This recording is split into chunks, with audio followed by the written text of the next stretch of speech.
eu tô surtando com esse livro. Eu não tô sabendo lidar com o quanto eu amei essa história. Olá, gente! Eu sou a Nina e esse é o Hora de Ninar.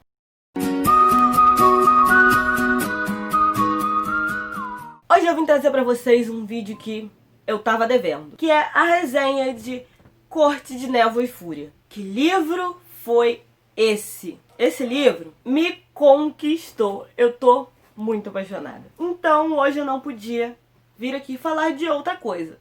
Eu tinha que fazer um vídeo pra falar especificamente desse livro e sobre tudo que eu senti durante essa leitura. Vou tentar ser breve, não me estender muito e não vou dar spoilers desse livro.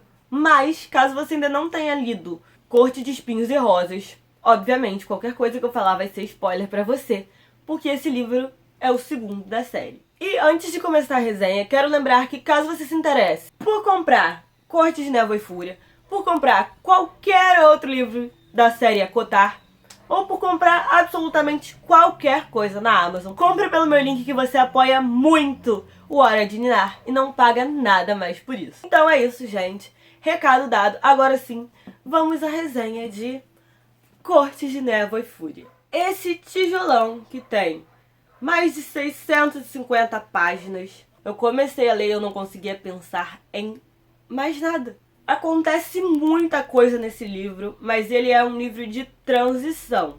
Ou seja, a história aqui é muito para ligar Corte de Espinhos e Rosas a Corte de Asas e Ruínas. O nome dos livros da série, que é tudo assim, às vezes me confunde. Aqui a gente vai conhecer o que aconteceu depois do fim de Corte de Espinhos e Rosas, que terminou com a Feyre se tornando feérica, indo pra corte primaveril junto com Tamlin, depois de tudo que eles passaram sob a montanha. Mas chegando lá, a vida da Feyre começou a ser um pouco diferente. O Tamlin começou a ter um comportamento absurdamente possessivo. Ficou um negócio assim insuportável. Eu queria bater no Tamlin, eu queria muito bater nele, porque onde já se viu, ele não estava morto, porque aquela mulher salvou a vida dele e ele queria botar ela dentro de uma gaiola. Foi essa a impressão que eu tive. Ele começou a querer tratar a Feyre como se ela fosse muito frágil, sendo que quando ela era humana,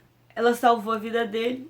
Imagina como feérica, porque essa mulher não podia fazer, né? E aí ficou nessa, ele se comportando muito babacamente, mas a Feyre ainda era muito apaixonada por ele. O Tamlin na época também levou pra casa dele lá uma grande sacerdotisa, a Ianthe, que era pra aconselhar a Feyre, ficar próxima da Feyre, ser amiga da Feyre, e essa grande sacerdotisa que iria fazer o casamento aí dos dois, que eles iam casar. Mas a Feyre não tava se sentindo bem pra esse casamento, não tava se sentindo pronta pra esse casamento, tanto que, cara, no dia do casamento, a Ianthe foi vestir ela, botou um vestido, a menina estava se sentindo ridícula com o vestido. Como é que no dia do seu próprio casamento você é obrigada a casar com um vestido que você se sente ridícula? Começa por aí, já tá tudo errado. E com isso ela tava se sentindo bem mal, sabe? Ela sentia que aquele era o lugar dela, mas parecia que tava faltando alguma coisa, sabe? Ela não era mais pertencente do mundo humano, mas ela também não se encaixava ali na corte primaveril. E então, no dia do casamento da Feyre, tá ela indo pro altar, vestida de noiva, naquele vestido ridículo. Lembrando que, até então, vocês lembram que o Rhysand, eu não sei se fala esse nome dele, mas eu falo desse jeito, se tiver errado, vai continuar errado.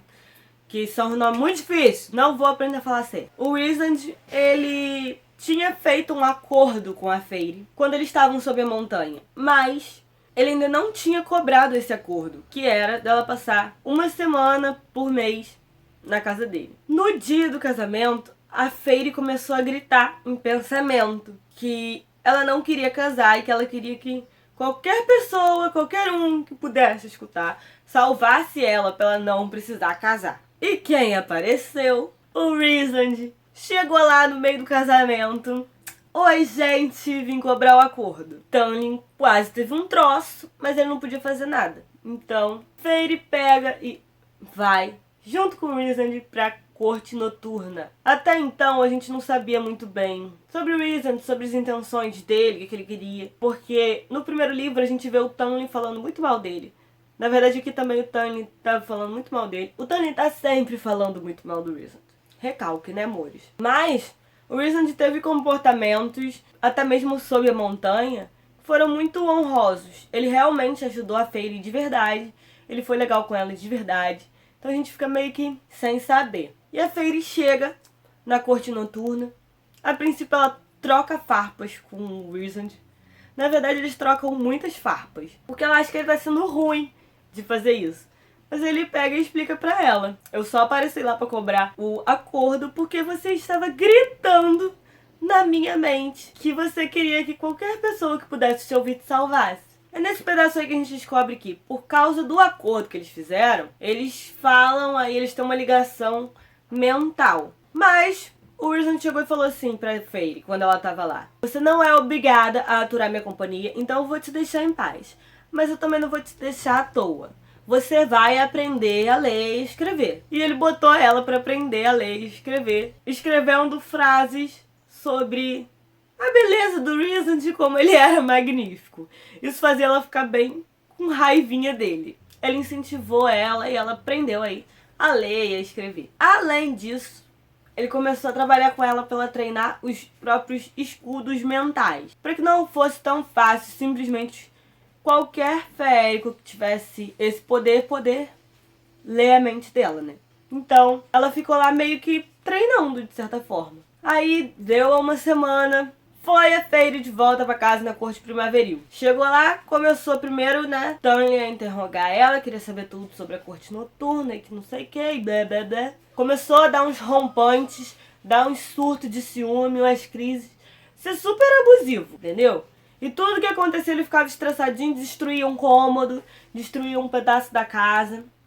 Aí lá ia a Fairy de novo. Dava o tempo, ela ia de novo pra corte noturna. E no meio disso tudo aí, gente, a gente foi vendo a Fairy desapaixonar do Stanley. Que nenhum relacionamento abusivo mantém, sustenta os sentimentos bons que fizeram o relacionamento nascer, sabe? Então, a partir do momento que o relacionamento se torna abusivo, amor morre, paixão morre, qualquer sentimento bom que você tenha pela pessoa vai morrendo. Então, a Fairy foi desgostando do Stanley, mas ela se sentia em dívida com ele, porque ele ajudou a família dela e tal, e ele mantinha ela, ele sustentava ela. Mas o auge do auge foi quando chegou um momento que a Fairy começou a querer treinar, querer lutar. O Rhysand até incentivava ela a fazer isso quando tava lá na corte noturna. Mas ele não podia ser responsável por treinar ela, né? Por motivos óbvios aí. Então, no meio disso tudo, ela pediu pro Stanley pra ir junto, pra se inteirar sobre os assuntos da guerra, pra participar do que eles estavam fazendo, que ela não era de porcelana, que ela não queria ficar em casa como se fosse uma madame, cuidando da casa e tal. E aí, com isso tudo que estava acontecendo, o Stanley simplesmente prendeu a Fairy dentro de casa. E ela tentava sair e não conseguia. Nisso aí, a Fairy já tinha descoberto que ela tinha alguns poderes, mas ela ainda não entendia os próprios poderes. Ela só sabia que tinha ali alguns poderes. E ela começou a entrar em desespero, né? Trancada dentro da casa. E aí, nesse momento, quando ela entrou em desespero, ela acabou gritando o Rhysand pelo laço que eles tinham lá por causa do acordo. Como o Rhysand não podia ele próprio ir lá salvar a Fairy, entrar na casa do Stanley por regras, né? Ele mandou a Mor, que era a prima dele, ir lá resgatar a Fairy. E a partir daí, a Fairy vai pra casa do Rhysand. Ela passa a realmente viver na corte noturna e fica lá de vez. Ela escolhe ficar na corte noturna porque ela não quer voltar pra corte primaveril, pro Stanley abusivo. E a partir daí, gente, a gente vai começar a ver coisas mais interessantes. A gente vai começar a vê-los falando mais sobre a guerra, entender o que vai acontecer, o que está por vir aí nessa guerra que eles tanto falam. A gente vê que a Amaranta foi só uma entradinha, entendeu? E a guerra aí vai ser o prato principal. A gente vê a Fairy descobrindo os poderes dela, entendendo melhor o que está acontecendo com ela. Tem também os amigos do Rhysand, o clã ali deles, que são incríveis. Sério, cada um tem a sua particularidade e todos eles são incríveis. Eles são uma família mesmo, eles acabam sendo uma verdadeira família e eu acho isso fantástico. E acabam gostando da Fairy, então eles se tornam amigos da Fairy também. E, ai, gente, sem condições pro tanto que eu amei esse livro. Eu agora não posso falar mais sobre a história, porque o que eu falar mais sobre a história já vai ser spoiler. Então, a parte da história acaba por aqui. Mas vou dizer pra vocês as minhas impressões aí. Além de eu gostei do livro, e eu repeti isso muitas vezes nesse vídeo. A Sarah J Maas, ela criou um universo fantástico. Então, apesar da história da Fairy, do romance que acontece no livro, das coisas, sabe, de vida de gente normal, a fantasia em si também é fantástica, sabe? Os poderes, os feéricos, os seres místicos que também fazem parte da história, tudo é muito incrível. É um universo muito grande, mas apesar de ter bastante descrição, né, pra poder fazer a gente entrar nesse universo e entender esse universo, a Sarah J Maas é tão incrível que o livro não ficou maçante. Ou seja, é um calhamaço, mas que assim, não cansa de ler. Foi um livro que eu devorei. Eu estou absurdamente apaixonada por esse livro. Estou absurdamente apaixonada por essa história e quero ler tudo que lançar desse universo. Porque, cara, é bom demais. Demais, demais mesmo. E sim, eu gostei muito de Corte de Espinhos e Rosas, mas eu gostei ainda mais de Corte de Névoa e Fúria. Vamos ver se isso aí vai acontecer também com o próximo livro, né? Na verdade aconteceu sim, porque quando eu tô gravando esse vídeo aqui, eu já li o terceiro livro, que é Corte de Asas e Ruínas. E sim, eu também consegui amar mais do que eu amei Corte de Névoa e Fúria, porque acontece muita coisa ali e eu achei perfeito, achei incrível, eu amei também. Inclusive, tenho que gravar a resenha dele. Saibam que só melhora. Então assim, né? Eu tô completamente apaixonada e eu saio recomendando. Quando eu gosto muito de um livro, eu saio recomendando ele pra todo mundo. Então, leiam, que... ai, gente, ganhou meu coração. Vocês sabem que eu fico meio besta quando eu vou falar de livro que eu gosto, porque eu não sei fazer outra coisa, eu não sei dizer gostei, é perfeito, leiam. E bem, gente, esse foi o vídeo de hoje. Agora eu quero saber de você. Você já leu algum livro da série ACOTAR? Você já leu algum livro da Sarah J Maas? Você gostou? Me conta a sua opinião aqui nos comentários, que eu quero muito saber. Caso você só tenha lido o primeiro livro e ainda não leu esse, me diz aqui também, se você ficou interessado, ficou com vontade de ler. E é isso, gente, esse foi o vídeo de hoje. E se você gostou, deixa o seu like, se inscreve no canal, ativa o sininho para não perder nenhuma notificação. E por hoje é só. Eu espero de coração que vocês tenham gostado. Um beijo e até o próximo vídeo.